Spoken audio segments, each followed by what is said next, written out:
Bien, continuando con la exposición, vamos a hablar sobre el diseño de canales IEEE 802.11 en las bandas de 5 GHz.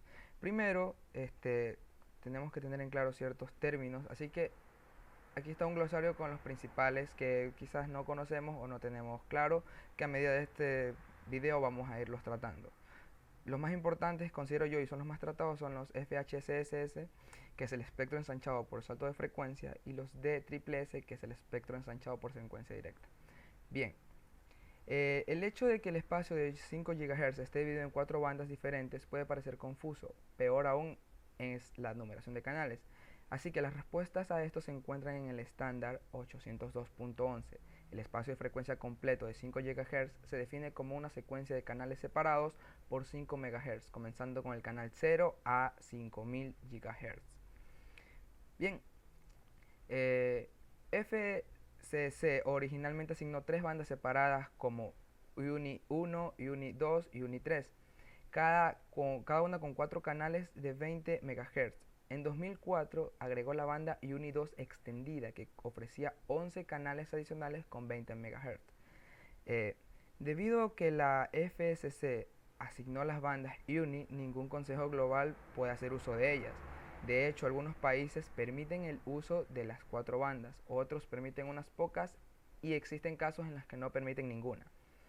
El estándar 802.11 permite que solo se usen esquemas de modulación y codificación OFDM, que es OFDM, es la multiplexación por división de frecuencias ortogonales.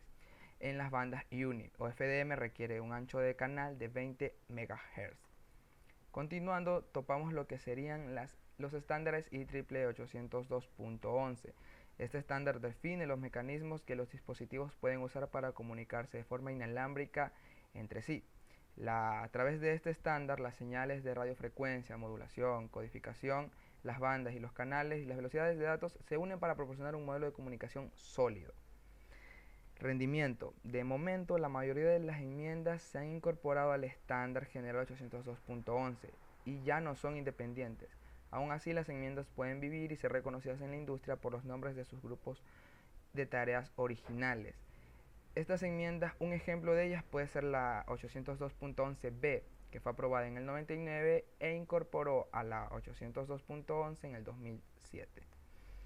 Los estándares, lo siguiente que vamos a mostrar ahora serían las secciones que analizan la progresión de las enmiendas 802.11 que han permitido que las LAN inalámbricas aumenten constantemente su rendimiento a largo tiempo.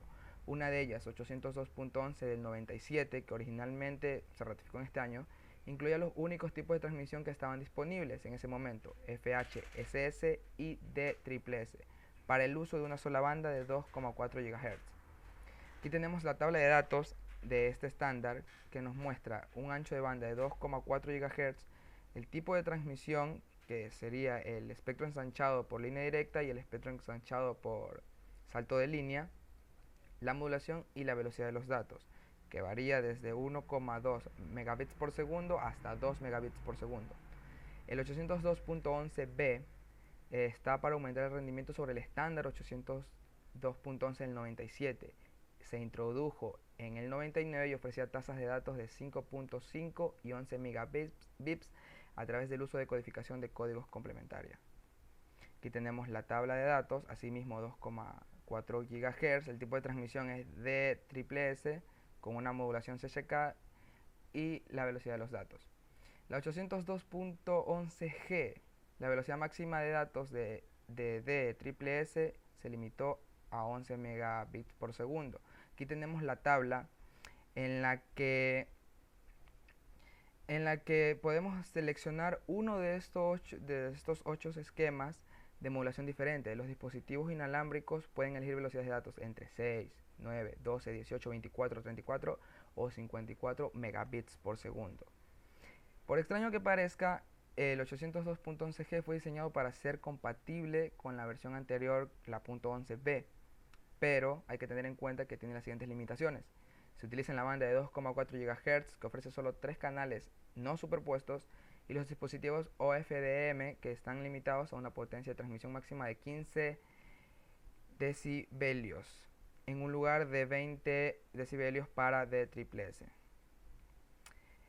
La 802.11a no fue diseñada para ser compatible con versiones anteriores, por lo que es necesario emitir velocidades de datos por debajo de los 6 megabits por segundo o para soportar DSS. 802.11n. En las mejores condiciones, tanto la .11g como la .11a son capaces de ofrecer velocidades de datos de 54 megabits por segundo. Agregación de canales. Normalmente los dispositivos LAN inalámbricos correspondientes a la 802.11a o la .11g tienen un transmisor y un receptor que operan solo en un canal de 20 MHz. Comparación de canales de 20 MHz con un canal de 802.11n de 4 MHz. Aquí hay una gran diferencia. Por ejemplo, la banda de 5 GHz está formada por 23 canales de 20 MHz que no se superponen. Si en el lugar de utilizar estos canales agregados de 40 MHz solo serían posibles 11 canales no superpuestos, eso da muchos canales para trabajar. Esto sería todo en cuanto al diseño de canales siguiendo la norma IEEE 802.11.